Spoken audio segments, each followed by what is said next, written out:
Ugavou, ici Fouine, et aujourd'hui je vais débriefer le Grand Prix des 70 ans de la Formule 1. Eh bah, on imaginait avec Maurice que ça allait être une course pour les Mercedes, et au final, non, les pneumatiques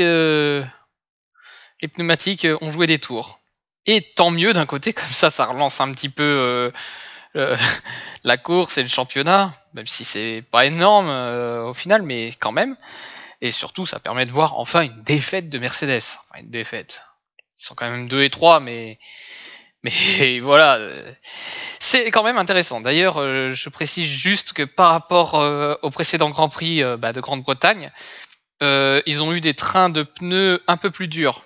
Donc, ce qui fait que Mercedes n'était pas totalement prêt à avoir ces pneumatiques-là. C'était pas vraiment optimisé pour. Enfin, font quand même une très bonne course, mais quand même on commençait à voir les limites. Du coup, qu'est-ce qu'il y a à retenir Voilà, c'est surtout ça. Verstappen gagne, remporte une victoire face aux Mercedes. C'est le plus important. Mais on va faire comme d'habitude un petit débrief par pilote. Donc Latifi et Russell. Bah, Latifi et Russell, qu'est-ce que vous voulez que je vous dise Ils sont chez Williams, ils font ce qu'ils peuvent. Russell gagne encore contre Latifi. Voilà, pas grand chose à ajouter. Antonio Giovinazzi et Kimi Raikkonen, ils font leur course, pareil. Robin Grosjean fait sa course, pareil. Kevin Magnussen, lui, il a pas eu de bol, il a été obligé d'abandonner parce qu'il y a eu des problèmes avec sa voiture, des problèmes de vibration. Donc j'imagine que ça pouvait causer beaucoup plus de problèmes mécaniques après. Donc voilà, ils n'ont pas pris de risque. Il fallait qu'ils s'arrêtent. Et puis de toute façon, les As n'étaient pas dedans. Ça c'est clair et net. Ensuite, du coup, Daniel Ricciardo, lui, il n'a pas pu vraiment s'exprimer. Pareil pour Carlos Sainz, très décevant en 13e position. Et là, on arrive à Sébastien Vettel. Sébastien Vettel. Plus on avance, plus voilà, on le dit déjà qu'il est de plus en plus indéfendable, mais qu'est-ce qu'on peut dire quand il fait une erreur aussi énorme? Il fait une erreur aussi énorme au premier tour. C'est encore une fois une erreur de débutant. Ça ne va pas. Ça ne va plus. Il se fait devancer par tout le monde. Non, franchement, c'est catastrophique. C'est vraiment terrible. Pierre Gasly, il a bien lutté. Il est en 11e position. Mais la différence, c'est que sa voiture n'était pas vraiment disons qu'il y a des problèmes de pneus, de gestion de pneumatiques, ce qui fait que malheureusement il a usé sa voiture plus rapidement et il n'a pas pu vraiment combattre contre Albon parce qu'il était contre Albon. Hein. D'ailleurs, il s'était aligné, la stratégie il s'était aligné sur Albon, évidemment pour rester devant lui, mais malheureusement, là c'est les pneumatiques ont parlé et c'est comme ça. Mais bon, c'est pas trop grave. Mais c'est vrai que ça aurait pu l'aider contre Kiat, mais bon après c'est vrai que Kiat au moins il fait son boulot. Voilà, c'est pas trop grave pour Gasly, il a fait ce qu'il pouvait. Lando Norris en 9ème position, c'est vraiment surprenant hein, de le voir aussi bas, mais bon, c'est vrai que quand on voit le départ en trombe qu'il a fait au début de saison et que maintenant il se retrouve 5ème, bon, c'est vrai que c'est un peu surprenant. Mais bon, c'est comme ça. Mais c'est vrai que j'en attends plus de Norris, peut-être parce qu'il a fait un bon début de saison. Après, faut se dire que certes, il a un véhicule qui permet quand même d'aller titiller les premières places, mais voilà, c'est encore un rookie, hein, c'est encore un petit peu un rookie, un peu comme Latifi, mais sauf que Latifi, lui, le problème, c'est que, comme on le dit, c'est Williams. Mais voilà, Lando Norris, je pense que voilà, il va s'adapter, il va peut-être. De toute façon, la lutte va être très dure hein, entre les Ferrari, les Racing Point dans une certaine mesure, les Renault et les AlphaTauri. c'est pas facile d'exister non plus. Esteban Ocon, lui, il a fait une superbe course. Alors là, il n'y a rien à dire, c'est magnifique. Il a fait ce qu'il pouvait avec les armes qu'il avait.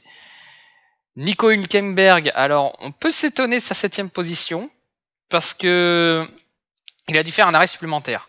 Au début, on se dit, mais pourquoi il a fait un arrêt supplémentaire? Il le dit lui-même, hein, d'ailleurs, en interview. C'est tout simplement que s'il s'arrêtait pas, il avait plus de pneus. Ce qui est dommage. Bon, voilà, il fallait ça. Mais bon, du coup, ça confirme une chose, c'est que les Racing Point ont de très bonnes voitures et que Nico Hülkenberg, il a parfaitement réussi son retour, même si c'est la seule course qu'il va faire cette année. Il a parfaitement réussi son retour, 7ème position, c'est honorable. D'ailleurs, ça lui permet d'être en 14ème position, ce qui est quand même pas mal. Ensuite, du coup, Nico Hülkenberg, ça s'est fait. Lance Stroll, lui, qui était dans le même rythme, il était dans le même rythme que Hülkenberg, donc du coup, il a assuré, hein, pareil, 6ème. Alexander Albon, 5ème. J'ai envie de dire oui, c'est bien, il est 5ème, mais il y a encore, on ne peut que comparer par rapport à Verstappen. Alexander Albon, il y a encore un écart. Ça se voit. Pourtant, on sait que la voiture a le potentiel d'être plus que dans le top 5, peut même titiller le podium. Mais j'ai l'impression que depuis le fameux accident, comme on l'a dit dans la précédente vidéo, depuis le fameux accident en Autriche, ça y est, il n'y a plus. Alexander Albon n'est plus là.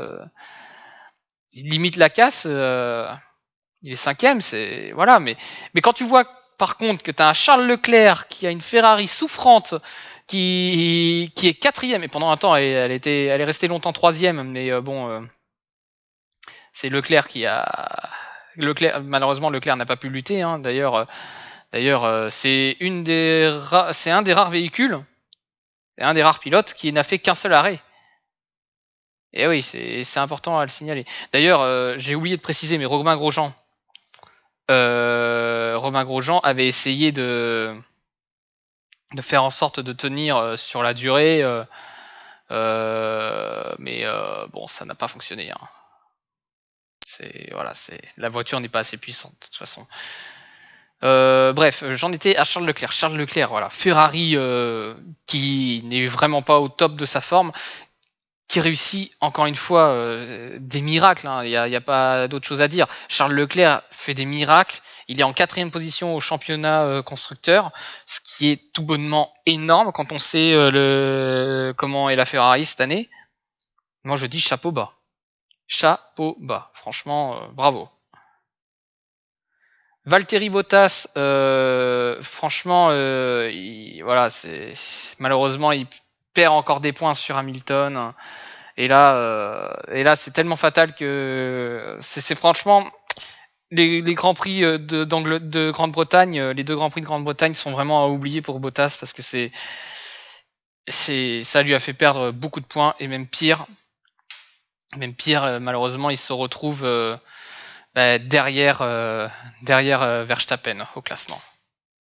Verstappen qui est du coup le grand gagnant. Hein, voilà, c'est conduite parfaite, absolument tout était parfait chez Verstappen, donc que dire. Et puis même quand tu le vois que il est en train de dire à ses ingénieurs, vous en faites pas, ça va aller. Bon, n'oubliez pas les gestes barrières et tout. Ou même au début de course où il disait mais ils sont trop lents devant, même ma grand-mère est plus rapide. Ça va là, c'est le mec est serein. Et Lewis Hamilton, d'ailleurs, Lewis Hamilton, ce qui est paradoxal, c'est qu'il a fait le meilleur temps. Ouais, mais bon, voilà, Lewis Hamilton, il pouvait pas faire grand chose avec des pneumatiques tels qu'ils avaient sur les Mercedes.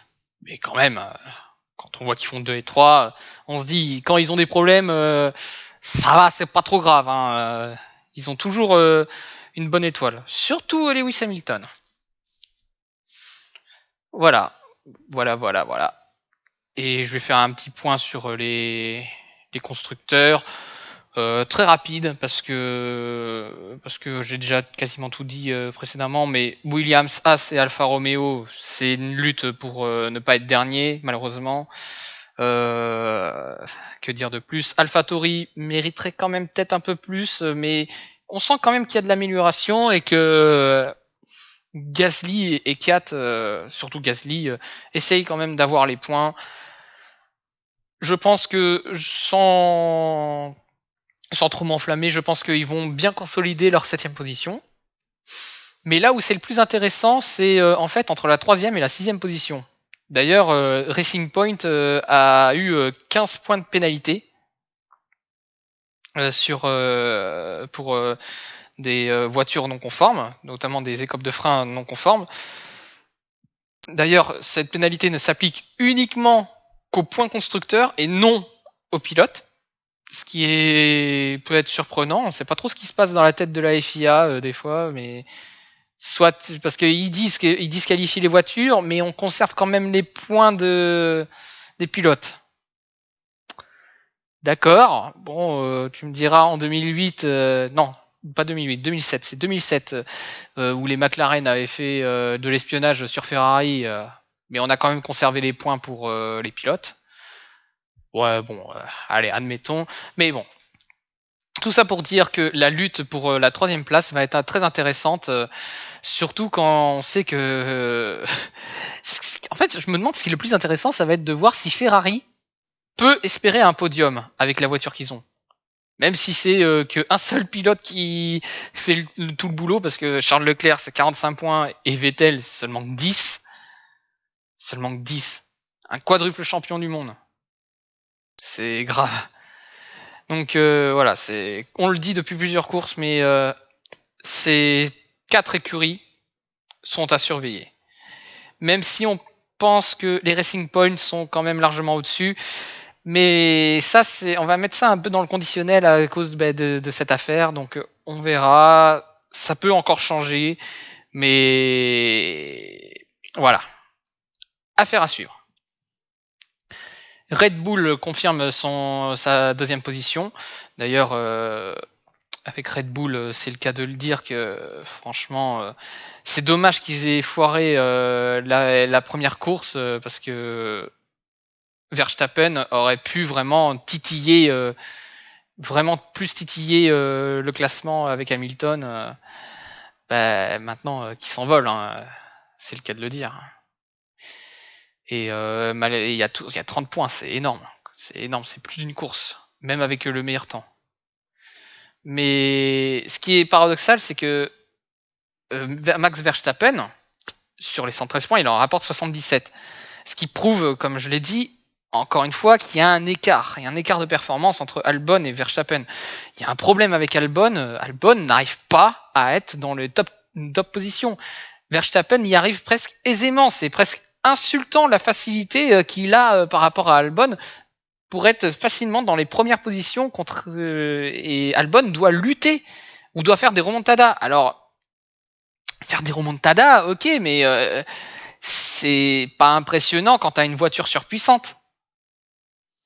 Ça prouve juste que ta voiture est puissante et qu'il y a un problème au pilotage. Et à force, Albon, on se répète, mais il va subir le même sort que Gasly à force. C'est pas possible autrement. Et enfin, Mercedes. Que dire, à part qu'ils roulent sur tout le monde.